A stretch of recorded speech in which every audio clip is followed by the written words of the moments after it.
canal Futebolaço, eu sou o Dieguinho. Bom, galera, tá entrando no ar a nossa primeiríssima edição deste domingão, dia de clássico dos milhões, como sempre, com muitas informações. Então já chega, ó, deixando o dedo no like no começo do vídeo, que me ajuda bastante. Quem for novo no canal, por favor, se inscreva, ative o sininho das notificações e, claro, sigam minha conta pessoal no Instagram e também a do Futebolaço Podcast, beleza? Você aí que é bom de palpite, corre lá na 1xBet, tá? Link aqui no primeiro comentário fixado, clique lá, se cadastre e comece a apostar. Para tudo que o patrão ficou maluco e tá dando até R$ 1.520 de bônus no seu primeiro depósito, tá? Mas tem que ser no link aqui no primeiro comentário fixado. Utilize o cupom promocional FUTEBOLACO com temudo e CO no final, que eles dobram o seu primeiro depósito, mas é só no primeiro depósito. Tem que ser no link do primeiro comentário fixado aqui, para que eles saibam que vocês estão vindo aqui no canal. A 1xBet é a maior bet do planeta e você pode se divertir e apostar lá, beleza? Pensou em aposta, pensou em 1xBet. Além disso, vocês ajudam demais o meu trabalho. Quem não for do Dieguinho do canal Futebolaço, esse parceiro comercial é fundamental para a manutenção do nosso trabalho, beleza? Dito isso, galera, vamos às informações. Primeiro, gostaria de trazer a seguinte situação sobre atacante. O Vasco está aí com fragilidades técnicas no seu elenco, principalmente para a reserva do Verratti e também para as pontas. E o Globoesporte.com trouxe uma informação que me preocupa muito, tá? Segundo apurou o GE, o Vasco fez consulta pelo atacante Luiz Henrique, de 25 anos, cria da base do Botafogo, saiu do Brasil em 2019, após andarilhar, jogou no Botafogo, Atlético Paranaense, Grêmio, jogou não, né? Passou Oeste de São Paulo, aí para fora rodou na Finlândia, Dinamarca, Japão, e hoje joga na 4ª divisão da Itália, na equipe do Livorno, tá? E aí o jogador teria recebido uma consulta do Vasco da Gama. Espero eu, o veículo que deu a informação tem credibilidade absurda, que é o Globoesporte.com. Espero eu que isso seja, sei lá, irmão, um telefone sem fio que passaram errado aí, porque não dá, né, mano? Buscar jogador com esse perfil não dá. Para trazer o Luiz Henrique, deixa o Ryan ali mesmo. É bizarro, mano. Já comecei o dia me estressando.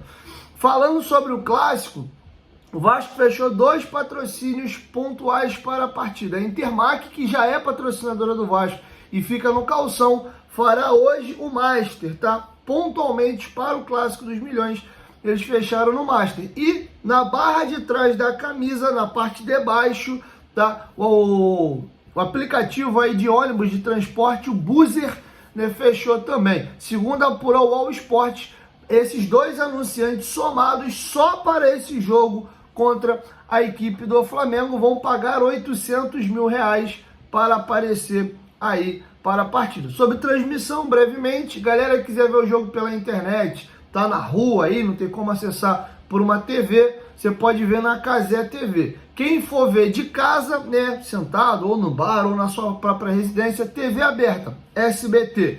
Por pay-per-view, você tem tanto no Sport TV como no Premier. Esses são os locais que vão transmitir a partida com imagens. Beleza? Antes de falar do Clássico dos Milhões, tenho que falar aqui sobre a questão da tabela do campeonato, tá? É ainda a 6ª rodada, ainda entre aspas, porque são 11 rodadas de pontos corridos e esse jogo marca exatamente a metade. Depois desse jogo, mais 5 jogos para frente. Já tiveram 5 jogos para trás e agora já começa a se desenhar quem de fato vai brigar pela classificação. Ontem, às 4 da tarde, o Nova Iguaçu mais uma vez surpreendeu. Jogou contra a equipe do Botafogo no Bezerrão, lá em Brasília, e o jogo acabou 2-2, tá? E a classificação atual é a seguinte, e eu vou explicar por que tanto o Vasco, principalmente o Vasco, mas hoje também o Flamengo, tem que estar com as parabólicas ligadas para não ficarem de fora das finais do Carioca. Pelo seguinte motivo, o Fluminense, que joga na rodada ainda, é o líder com 13 pontos. O segundo colocado é o Botafogo, que já jogou na rodada e tem 11 pontos. O terceiro colocado também já jogou na rodada, é o Nova Iguaçu. Nova Iguaçu tem 11 pontos e já enfrentou Vasco, já enfrentou o Botafogo, salvo engano, vou até dar uma pincelada aqui, também o Fluminense, tá? Perderam de 3-0 pro Fluminense, ganharam do Vasco e empataram com o Botafogo, ou seja, o Nova Iguaçu tem 5 jogos por fazer, sendo 4 jogos contra pequenos e só um jogo contra grande, que é contra o Flamengo. Então o Nova Iguaçu tem totais condições de se classificar para as semifinais. O quarto colocado hoje é o Madureira, que ainda joga na rodada, joga em casa contra a equipe da Portuguesa. E o Madureira também já jogou contra equipes grandes. O Madureira, por exemplo, perdeu para o Vasco em São Januário no jogo que o Payet estreou.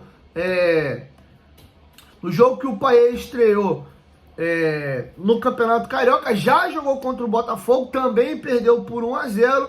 E a equipe do Madureira tem ainda 2 clássicos por fazer. E é uma equipe que tem 9 pontos, joga com a Portuguesa em casa hoje, vencendo, pula para 12 e assume provisoriamente a vice-liderança do campeonato estadual. Aí, para baixo, nós temos a equipe do Boa Vista, que nessa rodada pega o Fluminense. Vamos torcer por uma vitória do Fluminense, para que os grandes se classifiquem e os times de menor investimento que podem tirar a vaga de algum grande vão dando uma travada aí. Então é importante uma vitória do Fluminense pensando na gente. O Boa Vista já tem 9 pontos. O Flamengo tem 8 pontos, porém com uma rodada a menos, tá? O Flamengo ainda tem um jogo por fazer contra a equipe do Volta Redonda. Inclusive, esse jogo irá acontecer dia 10, daqui a 6 dias, tá? Ou seja, no sábado da semana que vem. O Flamengo enfrenta o Vasco hoje, ainda não fez clássico, vai fazer o seu primeiro clássico contra o Vasco da Gama hoje e tem 8 pontos. 8 pontos também tem o Vasco, sendo que o Vasco já tem todos os seus jogos jogados, né? Tendo a 6ª rodada por fazer hoje. Então, essa situação preocupa, tá? A Portuguesa, que joga contra o Madureira, em caso de vitória, pula para 11. O Madureira, se vencer, pula para 12. O Flamengo, caso nos vença, pula para 11 pontos, tendo um jogo a menos.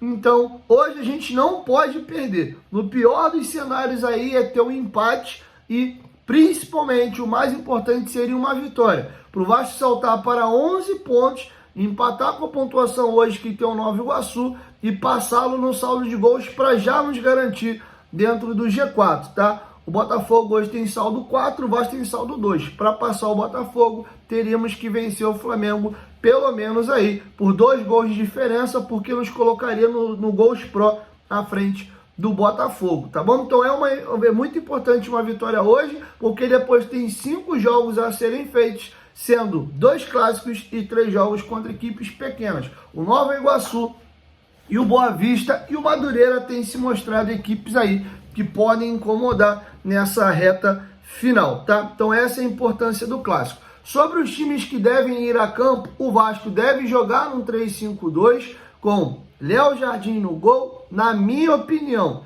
João Vitor na direita, Medel de líbero centralizado e o Léo na esquerda. O GE não está trabalhando assim. O GE está trabalhando com João Vitor centralizado, Medel na direita e Medel na esquerda e o Robert Rojas na direita. Eu não acho que ele vai jogar assim. 2 volantes à frente desses 3 zagueiros, Jair e Zé Gabriel, com o Payet centralizado. Nas pontas, ou alas, né, melhor dizendo, Piton na ala esquerda, o Paulo Henrique na ala direita, 2 atacantes, David e Verratti. Eu acho que o GE só errou na zaga. De resto, eu acho que é esse time mesmo que vai a campo. Eu acho que é Medel centralizado, João Vitor na direita e Léo Pelé na esquerda, e o restante do time eu tô de acordo. Eu acho que quem vai formar a dupla de ataque num 3-5-2 é o David ao lado do Verratti, podendo ser também o Rossi, tá? Então esse é o provável time do Vasco. E você vê um abismo enorme entre Vasco e Flamengo. Eu vou cantar para vocês agora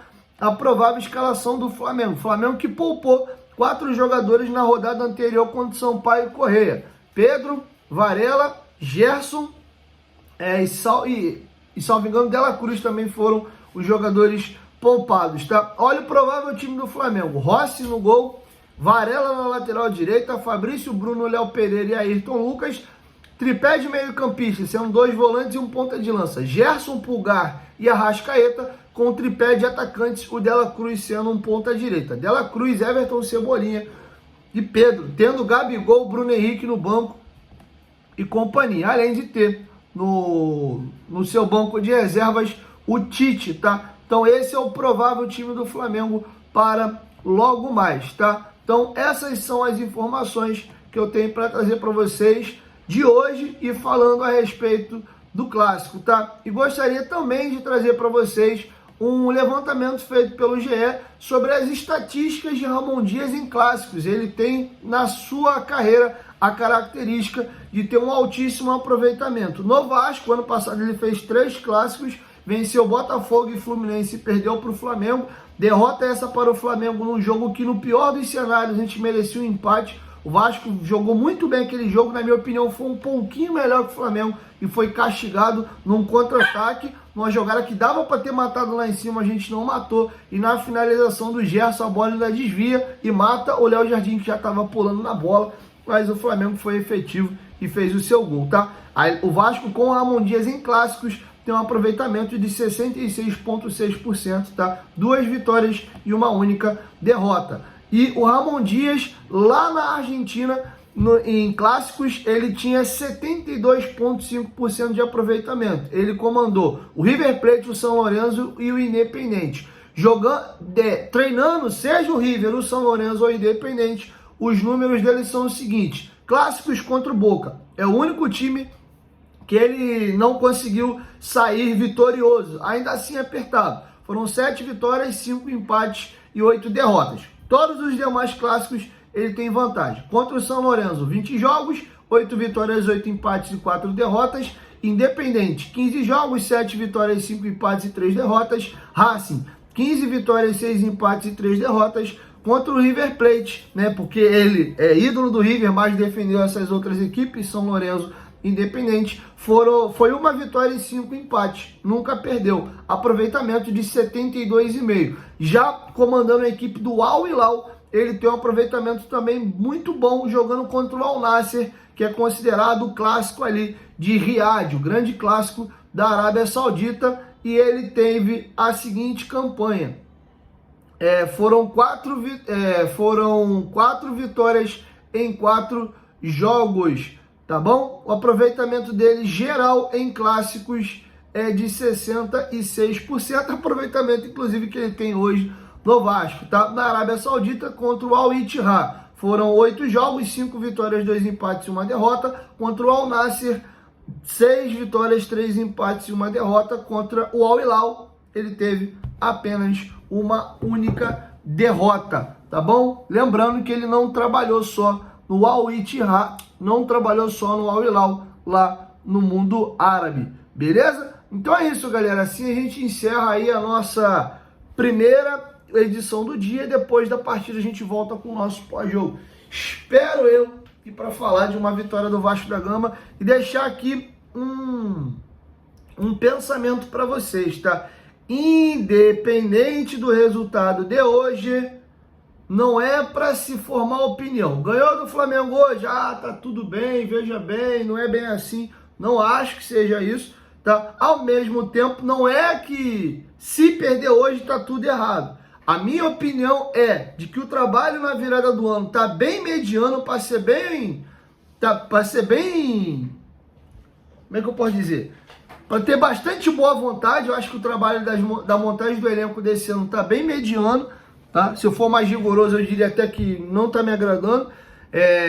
Isso independente do resultado, tá? Então não é que se perder hoje que tá tudo ruim, não. Eu já tô dizendo que tá bem mais ou menos antes do jogo. Então vamos ter isso em mente, tá? A gente precisa urgentemente de um reserva pro Verratti. A gente precisa de 2 pontas desequilibrantes, tá? Acho até que com o que o Vasco tem de peça hoje não dá para jogar com 4-3-3. Nós não temos jogadores de beirada para poder sustentar os jogos do Vasco, tá bom? Então é isso. Ofensivamente, nós perdemos 3 excelentes peças, uma infelizmente por contusão, né? Até nisso a gente é azarado, vai ficar um ano fora aí praticamente o Paulinho, e nas beiradas aí a gente perdeu o Gabriel Peck e o Marlon Gomes, que era um coringa, jogava de segundo volante, jogava de ponta direita, ponta esquerda, não temos mais esse jogador, e não chegou até agora jogadores que a gente confie do meio para frente. Gosto do Adson, acho que é um jogador que apareceu bem no Corinthians, mas quero ver jogando com a camisa do Vasco, tá bom? Então é isso, essas eram as informações que eu tinha para trazer para vocês e logo mais depois do jogo a gente volta com o nosso pós-jogo. Valeu, tamo junto e ó, o XBET, corre lá, clica, faz o teu cadastro, faz a tua pezinha. Valeu, tamo junto.